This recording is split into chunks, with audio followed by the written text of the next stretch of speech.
Hi everybody. I wanted to do a walkthrough review of my new North Face Wawona 6. It was new at the beginning of the season. Now it's about the end of the season. I've racked up about 15 or 20 nights in it so far this year. I like it a lot. This is the new 2025 version.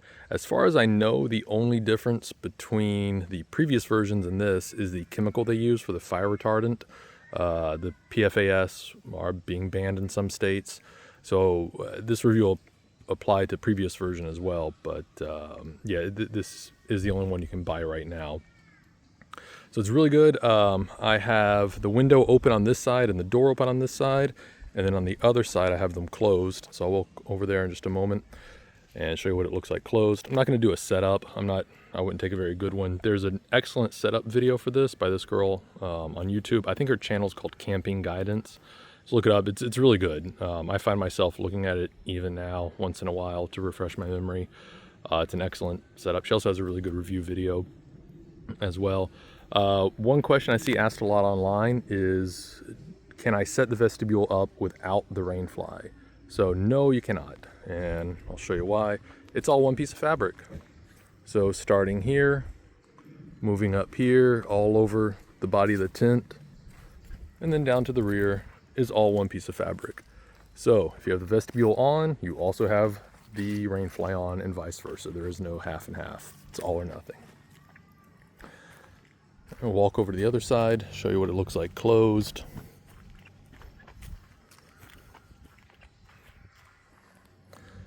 You do have two air vents on both sides.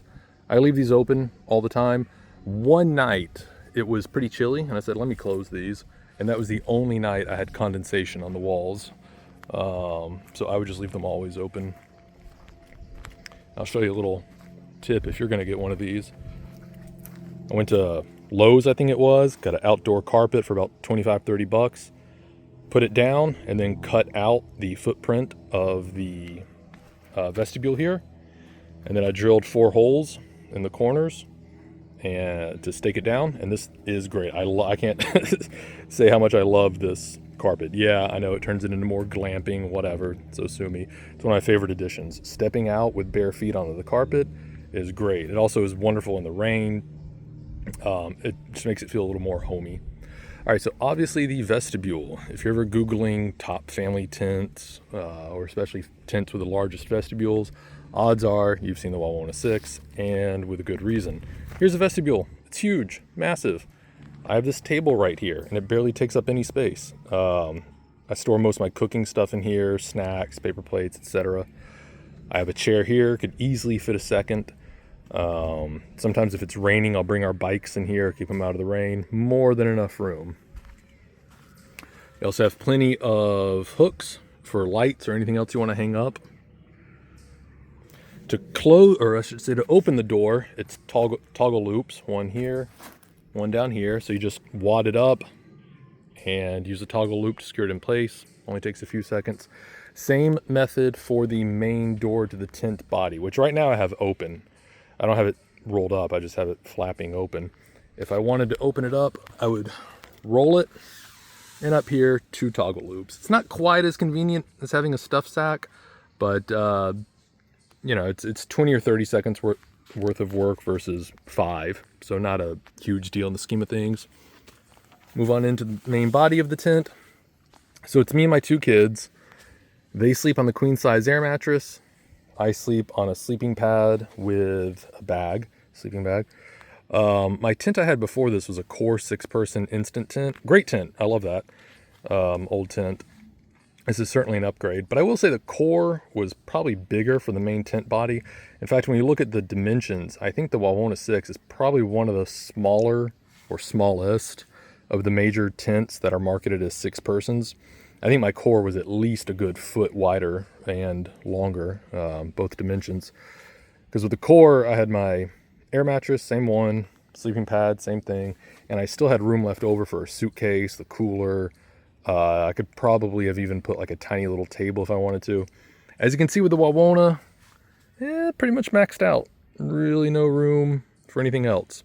But that's okay, because again, look at my ridiculously massive vestibule. This is where I keep the suitcase and much larger table. If it's raining, this is a great place to come in. You can enjoy the sound of the rain. You have your coffee, whatnot. Yeah, I just love this vestibule. This is what makes the tent. We'll walk around. Windows on both sides. The windows roll up via the rain fly with 2 toggle loops here and here. Minor downside, just due to the window is actually part of the rain fly. If you want to open or close it, you do have to leave the tent and come outside. So if it starts raining at 3 in the morning and you had the windows open, you're gonna have to walk outside to close it. This does have 2 doors. I don't know how useful it is in a 6-person tent like this. So the rear door here has 2 layers. It has the solid layer, which is currently open, and then the mesh layer. I've never once ever used this other door. I don't see myself ever using it. The bed is pushed right up against it. And then if you're using these mesh pockets for storage, you can't really lower the mesh part of the door, but whatever, it's there. I guess if you want some extra airflow, it is nice to open the solid layer and just get more airflow in. But I think 2 doors in a 6-person tent is just kind of, I won't say gimmicky, but I just don't think it's that useful. When you start getting into like a 9-person tent and bigger, where they have the room dividers, yeah, I can certainly see a case for that. So when someone needs to go pee in the middle of the night, they're not walking all over everybody, they have their own separate entrance. But yeah, so overall, very pleased with it. I don't have it guyed out right now. I probably won't even guy it out. There's 0 wind, and we're getting 0 wind all weekend. I will say I've had it guyed out in pretty windy conditions, and the integrated guy lines are not the best. We were at Hither Hills State Park out in Montauk, New York, earlier in the season, and the ones in the rear were fine, but the ones up at the front, they would stay taut for 2 or 3 hours, and then they'd be slack, just laying on the ground. So I had some aftermarket ones that I'm using, just cheap ones on Amazon that are doing just fine. So I wouldn't make that a big decision whether or not I'm going to buy the tent, because it's easy to replace guy lines, but it is something to be aware of. If you do want to watch a setup video, like I said, I highly recommend the girl that has the camping guidance channel. I'm not sure where she is. I think in the tropics somewhere, because she does have a review of this where she does it side by side with this and a Big Agnes tent. I forget which one. I think it might have been the bunkhouse. And she got absolute torrential rain for about 3 days straight. North Face handled perfectly. I think towards day number 3, it got a few spoonfuls of water inside the tent, which is tough to blame it for. 3 days of torrential downpour. The Big Agnes, which has a full rain fly, had much more water intrusion from, I guess it was improperly sealed seams. Water was coming in. So that's kind of why I really don't pay too much attention to all the people that say you have to have a full rain fly, you have to have a full rain fly. It's a deal breaker. Don't get it if there's no full rain fly. Obviously here, no full rain fly. It's not even half the body. But in my experience and her video of getting just absolute dumped on by rain, the North Face did great. The Big Agnes with its full rain fly did not. And in her video, the ground couldn't even hold any more water. So in the rear corners, there were several inches of just standing water, like almost up to my ankle here, that it just sat in for hour after hour after hour, and little to no water intrusion. So again, saying you don't need a full rain fly for your tent is kind of one of those camping hills that I'll die on. But yeah, that's about it. Pretty straightforward.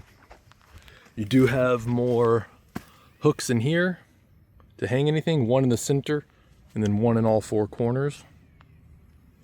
And I think that covers most of the highlights. Again, I just love this vestibule. So much room. You can use this as a changing area. I'm gonna keep all my suitcase and luggage and food stuff in here. It's really great. And it's nowhere near as easy to put together to set up as my core 6-person, but it's not terribly challenging. I'm 5'11" and I can get the rain fly on okay by myself. The girl that I mentioned, her channel, I think she's 5'2" or 3", and even she can get it on by herself, and that's the most challenging part. I want to mention the the bag real quick. This is the bag it comes in. This is the bag for the poles. I will give a lot of points for this because I never have a problem getting this thing back into the bag. First time, I can always do it. With my core, I could never, ever, ever get it back in the bag. That bag is very flexible. I'm able to get it in every time. I even get the tarp. I have the North Face matching tarp that goes with this, the footprint. I even get it in there, and it shouldn't fit in there. It didn't come in that, but I am able to wad it up enough and get it in there. So yeah, like it a lot. Strongly recommend it. If you have any questions or anything, let me know, but that's about it.